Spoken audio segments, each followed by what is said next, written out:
Hi there guys, and welcome to another episode of the Cover Zero Show with me, your host Simon Conboy. Today's episode is another entry in the season preview series, and today we'll be focusing on the New Orleans Saints, the perennial offensive juggernaut that they are.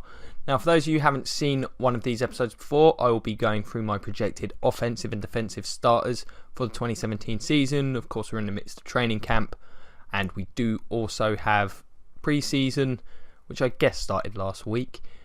So things may change a little, but I'll be very surprised if there's a significant difference between these lists and the starters during the month of September.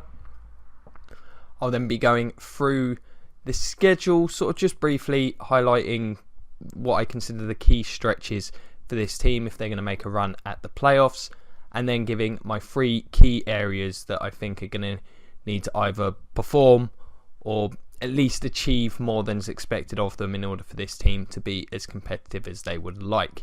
So we'll head into the offensive starters, and we'll start with the easiest one, of course, at quarterback, Drew Brees. What is there to say about this guy? As long as his arm is still functioning, this team is going to be productive. Him and Sean Payton are a perfect combination as offensive coordinator / head coach and quarterback. The statistics he puts up year after year, regardless of who he's got around him, it doesn't seem to matter. He's going to be productive. The only question is the amount of turnovers. They do tend to be up and down, but he's going to certainly do his part. Still a truly elite quarterback. The running back group, I think, massively improved. I've got Mark Ingram and Kamara as my starters, although of course I'm tentative about this with Adrian Peterson hanging around at the position. I just didn't see anything from Peterson last year. Now, I know the Vikings were a very, very poor offensive line. It was early in the season. They were trying to break in Bradford. But there was just something about him that was missing. Ingram is, to me, the definition of an average running back. Doesn't do anything particularly well, but he's not. He can do everything to an acceptable standard. He can catch. He's got a little bit of power to him, a little bit of wiggle. He's just a very average starter. I think Alvin Kamara is the X factor. Anyone who's been watching this channel knows I was a massive fan of his heading into the draft. I think he's an absolute steal.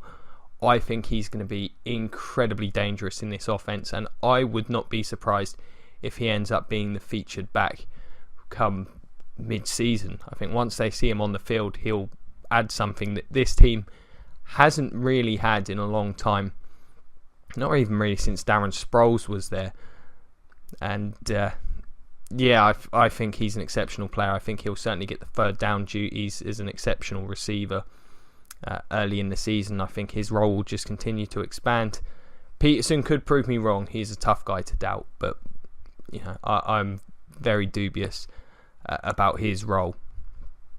Wide receiver, the exceptional Michael Thomas had a fantastic rookie year. The very underrated Willie Snead, and Ted Ginn, who is what he is. We know what Ted Ginn is. He's a guy that will run some go routes and he'll catch some of them. That's his role. He'll be used exactly the same as he was in Carolina. That's just who he is. Snead, great possession receiver, has made some spectacular catches in his NFL career. The Saints just managed to find these guys. Reminds me a little bit of Marcus Colston, where you watch him on film and he's not got any exceptional athletic traits, but he just catches what's around him, runs the correct routes, and he's okay after the catch. So I expect him to be a very good number 2 for them. I still think they'll move him around the formation. Thomas is the big power type receiver that they've not really had again since Colston, but I think he's got more athletic ability, a bit more speed than Colston ever did. I wouldn't be shocked to see Thomas having a massive year as the number 1 in this offense. Tight end, Kobe Fleener, who's not really developed into a high-end player at this stage in his career. I'm not sure he ever will. He's an okay receiver. His hands are a bit iffy for me. Again, one of those guys just kind of lacks the exceptional athleticism, especially in today's NFL when you've got some freaks at that position. Doesn't block particularly well, but he'll contribute somewhat. But I think he's an underwhelming player. I really do. But, this group's going to get points in the passing game. I could be productive with Drew Brees throwing me the ball. The offensive line, of course, Teron Armstead would be the left tackle, but he is going to be missing at least the early part of the season. Who knows how long he could end up being out for. This is a big deal for this team. As a result, they're going to have to go Ryan Ramczyk. He's going to be thrown in right away. Where is left or right tackle, I'm not sure. I think might actually be better to give him a go on the left, because Zach Streif, who I've currently got penciled in as the right tackle, he should not be starting as a left tackle in this league. He's not got the quickness that you need, the foot quickness you need to deal with some of the speed rushers that you're going to bump into in this league. He's an underwhelming player at this point in his career. I think it's one of the reasons they drafted Ramczyk, but unfortunately they lose the exceptional Armstead. I wasn't too high on Ramczyk heading into the draft, but we'll see what he offers this team. This position does concern me a little. The guard spot, Andrus Peat, he's been a bust so far in his career. This team has managed to get exceptional play from its interior for a number of years now. They're going to hope Peat can really develop, but I'm pretty dubious at this point. They did sign Larry Warford, and he is a big, monstrous run blocker. Not great in pass protection, not a particularly quick-footed guy, but he is a load, and he's going to certainly help if this team decides to go with a power run game, which it does look like they've built this offense to do more of this year. And centre, currently got Max Unger. Again, he might miss some of the start of the season, but I'm pretty confident he's got a good chance of being back a bit earlier. If he's missing, I think that's a big problem. I've said it before, I'll say it again. Outside of maybe left tackle, centre is the most important position on the offensive line. He's one of the better ones in the league, especially for a team that relies on. I think this team can get by with the tackles. They play such a quick passing game that the interior is the more important area of the field to protect. If he's missing, I think that suffers a little bit. It's a fairly new group on the interior, and there might be some communication issues there. And at kicker, Will Lutz. It's tough looking at this group because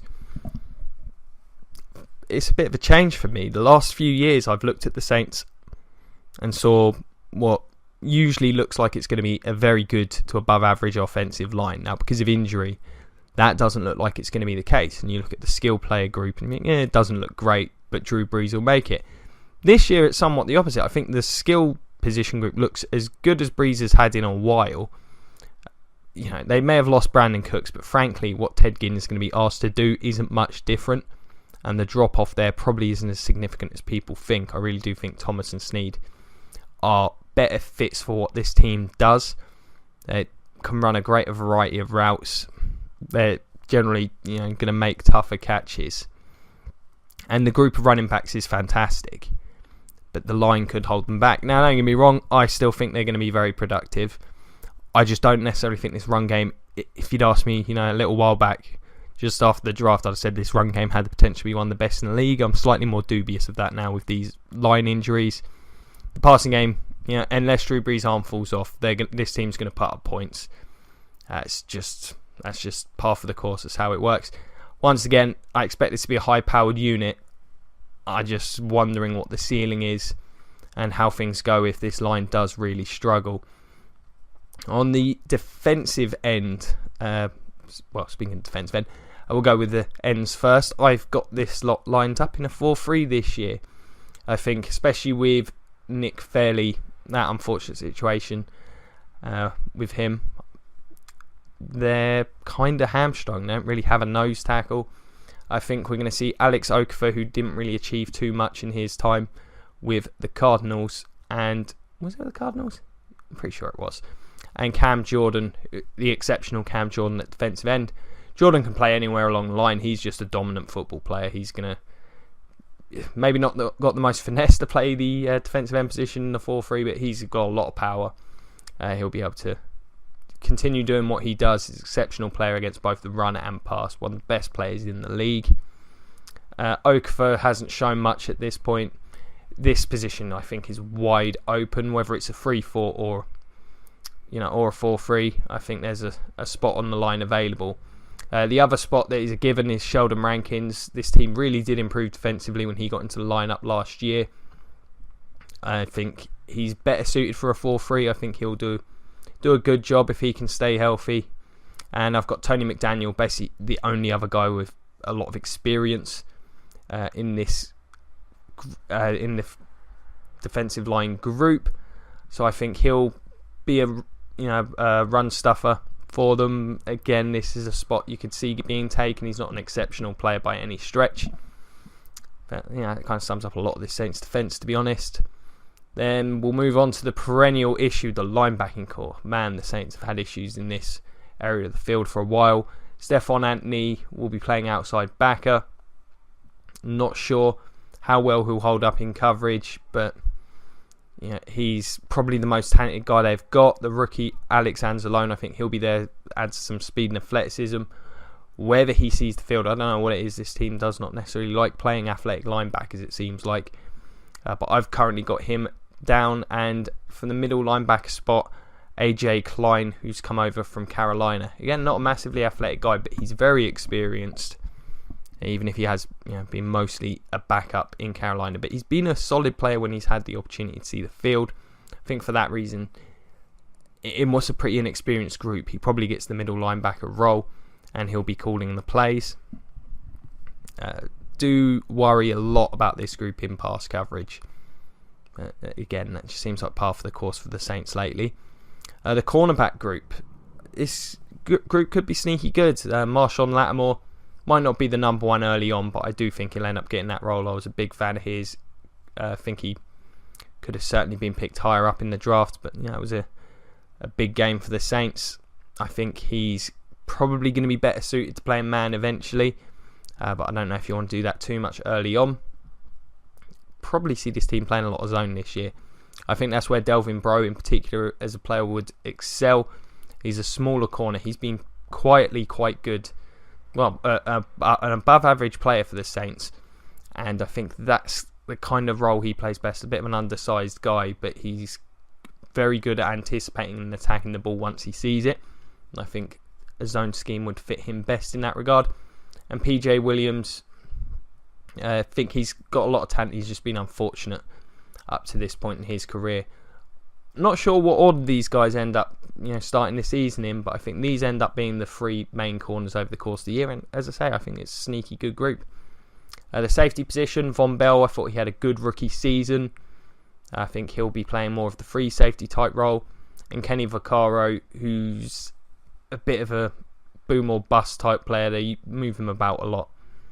I think he's an absolute liability in coverage, but he does play the run pretty well. And that rounds out the Saints defence with punter Justin Vogel. Now this group, there's just not a huge amount of high-end talent there. There's some young players that they will be hoping to develop over the course of this season and beyond. But really, beyond Cam Jordan, you don't have any proven star power here. The defensive line is thin. You've got Rankins, you've got Jordan, but as I say, that Fairley injury really hurt them in terms of depth and experience. So I think that's a big deal because, it's all well and good having two very good starters, assuming Rankins is a very good starter at this point. You have to rotate guys in and out. That's where I worry for this team. The linebacker group is low on talent and experience overall. The secondary could be good, but I just feel like this front seven's going to let them down. And it's going to just end up being more same old for the Saints. Cam Jordan being very productive, possibly getting some help from Rankins. But I just can't see this team doing a great job against the run. And I just think it's going to be just a track meet every time they play. Which we're very much used to at this point in time. So, moving on to the schedule. Last year, this team went 7-9. This year, I'm projecting them to go 8-8. I think a slight defensive improvement. I do think they are more talented there, and I think a more balanced offense. But I still just don't think it'll be enough, especially early on. I think this offensive line, if they were fully intact, I would be far more confident in this team having a better record than this. But I think the thing that's going to hinder them most is the start they have to the season. I do not think this is an easy run at all. They start with the Vikings, then they've got the Patriots, then they're away to the Panthers and the Dolphins. Now, it might be Jay Cutler at quarterback for the Dolphins, but either way, I think these are more balanced teams than the Saints for sure. And especially with the Panthers as a divisional game, they're going to have to, I think, get off to a reasonable start there before going into the bye week. It's not inconceivable that they lose 3 of those games and things look pretty rough from the outset. So I think that's the key stretch for them. And then, you've got the Falcons and the Bucks. 2 games against the Falcons and the Buccaneers right at the end of the season. So those are going to be the key areas. But yeah, if they start badly, I see things going downhill, in all honesty. But the 3 key areas for this team going into the season, I have hinted at these throughout the episode. The linebacker group, they just have to get better play from this group across the board, in particular in coverage. The middle of the field, when you've been playing the Saints the last years, has just been so easy to attack, and teams have been doing it. This can't continue. As I say, I worry about the depth up front a lot. I think they're going to have to be stout against the run. They're just going to have to find ways to produce. Whether that means constantly mixing things up, who knows? Maybe being a bit multiple. That might not be a bad idea. This team does lack talent. Maybe just trying to confuse teams might be a way to go. But it just has to be better if it carries on like that, like it has over the last couple of seasons. I don't see this team returning back to the playoffs. The pass rush, Cameron Jordan cannot do it all on his own. He's been trying, but you look at it at the moment, you can see him on the edge. Sheldon Rankins get a bit of interior pressure. Where else is it coming from?